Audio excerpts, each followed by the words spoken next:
দণ্ডাধী কেশৱ চন্দ্ৰ দাস সভাগৃহত পোনপ্ৰথমে আমাৰ ৰিহাবাৰী সাংস্কৃতিক গোষ্ঠীৰ দ্বাৰা বিষ্ণু ৰাভাদেৱৰ সুবৰ্ণত সাংস্কৃতিক সন্ধিয়াৰ আয়োজন কৰিবলৈ সুবিধা পাব। আমি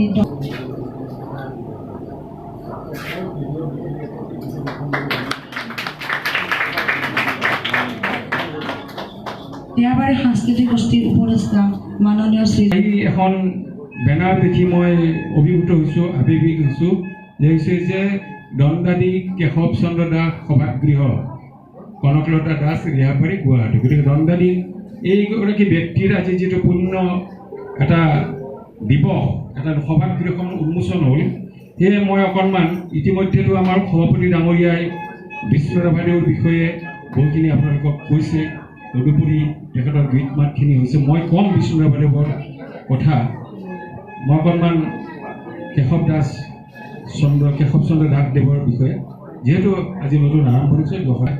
বিষ্ণু ৰাভাই যিদৰে দুখীয়া শ্ৰেণীৰ কাৰণে চিন্তা চৰ্চা কৰিছিল, তেওঁ কেশৱ চন্দ্ৰ দাসদেৱেও এটা দুখীয়া পৰিয়ালৰ সন্তান, উৰুষা পূজা, টিপ চাকি, তাৰ মাজতেই তেওঁ যিটো প্ৰত্যাহ্বান মই মোৰ লক্ষ্যৰ বাটত মই উপনীত হওঁ, তেনেবোৰ ধৰণে এটা তীক্ষ্ণধী এটা মেধাবৃত্তৰ মাজেদি তেওঁ অবিভক্ত বজালী অঞ্চলৰ ভিতৰতে প্ৰথমগৰাকী ACS বিষয়া হিচাপে পৰিগণিত হৈছিল বা কৃতিত্ব হৈছিল।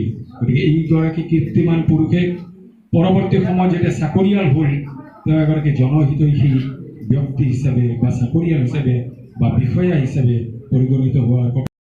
লোহাৰ শিকলি ভাং সিং সিং সিং সিং ডাকৰ ভান্দন সিং কল কল কল কল কাৰাৰ ফাটক কল ভাং ভাং দুৱাৰৰ দাম শুন হোৱা শুন শুন ঘেৰিছে ৰণবিখান মুক্ত আকাশে উৰে দীপ্ত ৰঙা নিচান ৰক্তেৰে ৰঞ্জিত সুৰুজ উদীয়মান ফুল মুকুতিৰ তুৰুজৰ আহ্বান হালোৱা হজুৰ হেৰো মজুৰ কিষাণ মুক্তিমান মুক্তিমান মুক্তিমান।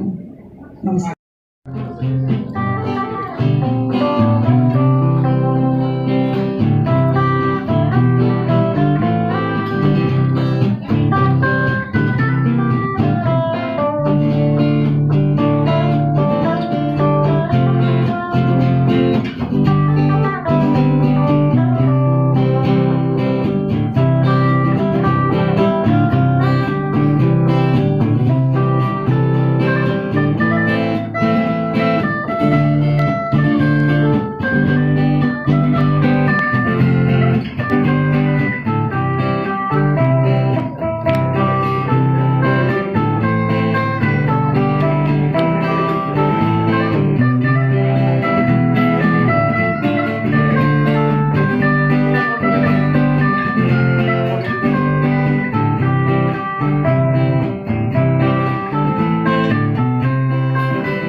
প্ৰণয় ধ্বনিৰে ৰঘুদিশ পৰিপূৰ্ণ সুখকৰ দল কৰ শূন্য তই সব্যসাচী নৱ ব্যুহৰচী অৰ্জুনৰ বিজয় গান্ধী বাহুৰ বলেৰে ল তুলি ল নহবি নিৰ্জীৱ হৈ অগ্ৰহৰ মধ্য পাণ্ডৱ সম সংকুচিকৰ আলিয়া ভংগীত বহিয়ে তোৰ প্ৰলয়ংকৰ পাৰ পুৰণি নৰক্ষেত্ৰ কৰিছুৰ মাৰ শ্ৰয় নৱধৰ্ম ক্ষেত্ৰ জুমে জুমে আহ কেঁচা ফোন আহ বনোৱাৰ দল ন পোহাৰৰ জেলিক খানি যাওঁ আগুৱাই গ'ল যুগমীয়া খাচতীয়া যা যাবৰি মলি চিকুনাই যাওঁ গা জোকাৰি দেহাৰ পুৰণি ধূলি নতুন সমাজত নতুন ভাগত নধাৰত উজলি লগনো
অনুষ্ঠানটো আমি শ্ৰদ্ধা জনাবৰ বাবে কৰিলোঁ।